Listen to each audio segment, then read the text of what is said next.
আমার ক্যান্সার হয়েছে। আমি গরু ছাগল সবগুলাই বিক্রি করে দেওয়ার পরে আমি অনেক মানে আমার জিরো, বর্তমানে আমার হাতে টাকা পয়সা নাই।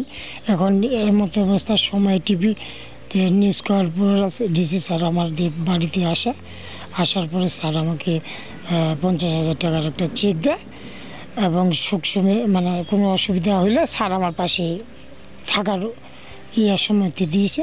দিন শেষে আমরা সবাই চাই যে অসহায়দের পাশে দাঁড়াতে। তো সময় টিভির উপস্থাপনটা জেমিকে নিয়ে যেভাবে উপস্থাপন করেছে, আমরা চেয়েছি যে জেমি তার শৈশবের যে সমস্ত কর্মকাণ্ড সেগুলো সে করবে, সে স্কুলে যাবে, খেলাধুলা করবে, তার বাবা সুস্থ হয়ে উঠবে। এজন্য আমরা এই পরিবারটির পাশে আছি। এজন্য সময় টেলিভিশনের এই প্রতিবেদনটি আমাদেরকে আসলে উৎসাহ জুগিয়েছে এই কাজটি করার জন্য।